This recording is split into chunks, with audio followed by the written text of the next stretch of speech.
So you're running an e-commerce business and you're ready to scale. I mean, really scale. Well, one of the most powerful ways to do that is with Fulfillment by Amazon, or FBA.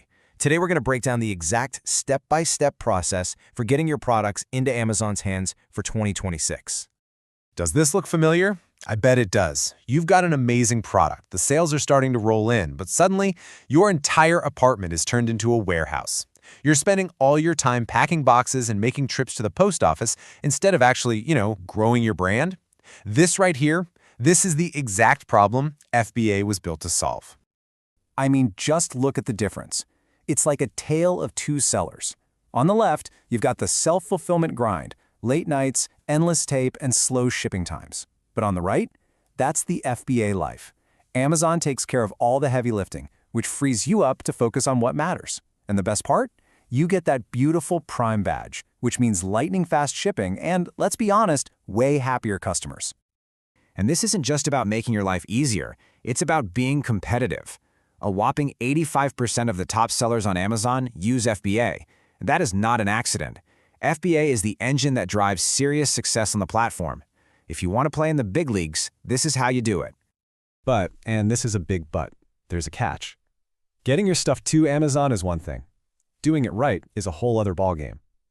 The process is super precise, and as this quote makes clear, tiny mistakes can have huge consequences. We're talking rejected shipments, unexpected fees, and your product's just sitting in limbo instead of selling.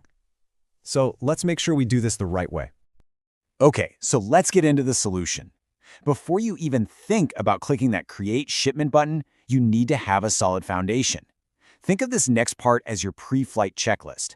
These are the absolute essentials you have to get right for a smooth launch into Amazon's network.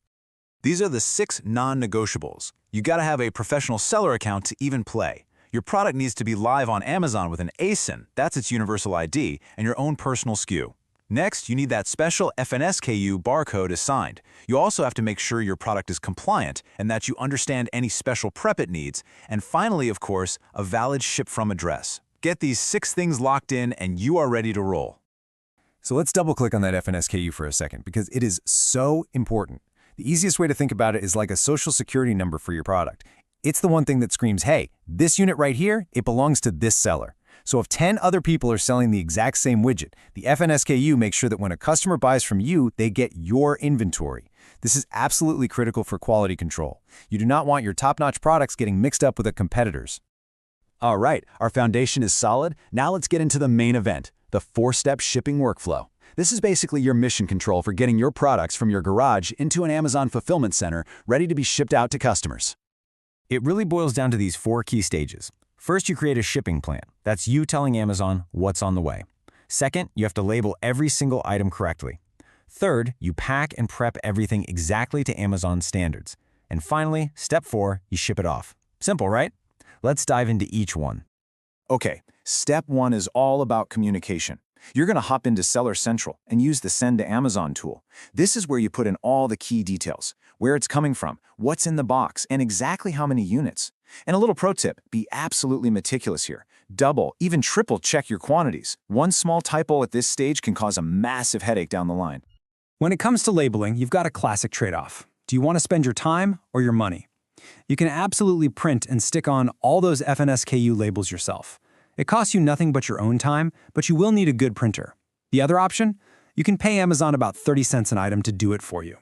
This can be a total lifesaver, especially for bigger shipments. But you have to select it when you're building your shipping plan. Now, let's talk prep. Amazon is, well, they're very particular about how things are packed. And honestly, it's for a good reason. They want to make sure your stuff gets to the customer in perfect condition. The best part is you don't have to guess. As you create your shipping plan, Amazon's system will literally look at your product and tell you, hey, for this item, you need to bubble wrap it, or this one needs a poly bag. They give you the instructions. And finally, shipping. Most sellers, especially when you're starting out, are going to use small parcel delivery, or SPD. That just means you're sending in regular boxes. And the absolute best way to do this is to use Amazon's partnered carrier program, usually with UPS. The shipping rates are crazy discounted, and you can print the labels right from your Seller Central account. Once you're a big shot seller, you can move up to shipping on pallets with LTL or FTL. So we've gone through the how-to, but just as important is the how not to. This part is all about the common traps that can trip you up and cost you real money. Honestly, learning how to avoid these mistakes is what protects your profit margins and keeps your business running smoothly. All right, lean in for this one because this is where a lot of people mess up. These are the top 5 mistakes that can completely derail your shipment. They seem small, right? Things like putting a label over a seam or forgetting to tell Amazon what's in each box. But every single one of these can lead to major delays, extra fees, or even getting your entire shipment sent back to you. And here's why those little mistakes are so painful. Every single one has a price tag attached. Remember that mandatory prep we talked about? If you forget to do it, Amazon will do it for you, and then they'll send you a bill for it. A delay at the warehouse because of a bad label could mean your products start racking up monthly storage fees, or even worse, those dreaded long-term storage fees. This screen right here is how small errors can just eat away at your profits. Okay, I know. After seeing all those steps and potential pitfalls, it can feel a little overwhelming. But seriously, don't let it be. Mastering this process is totally achievable, and I promise you, getting this down is one of the most powerful things you can do for your business. If you only take away one single thing today, let it be this. The secret to winning with FBA isn't some secret hack. It's just accuracy and consistency. It's double-checking your numbers. It's putting the label on straight every single time. It's following the prep rules without cutting corners. That discipline is what separates the sellers who thrive from the ones who are always struggling. And listen, this isn't just theory I'm throwing at you. This advice comes from real-world experience. The team over at StarterX has sent thousands upon thousands of products into the FBA network. They've seen what works, and more importantly, they've seen what doesn't. They live and breathe this stuff. So, if you're ready to make that jump and ship with total confidence, maybe it makes sense to get some expert help. The specialists at StarterX can make sure you get it right from day one, helping you build a smooth, scalable operation. You can actually book a free consultation with them to get the ball rolling. And that's a wrap. You officially have the full roadmap for sending your products to Amazon FBA. The only question left is, what's the very first product you're going to send in to unlock the power of Prime and take your business to a whole new level?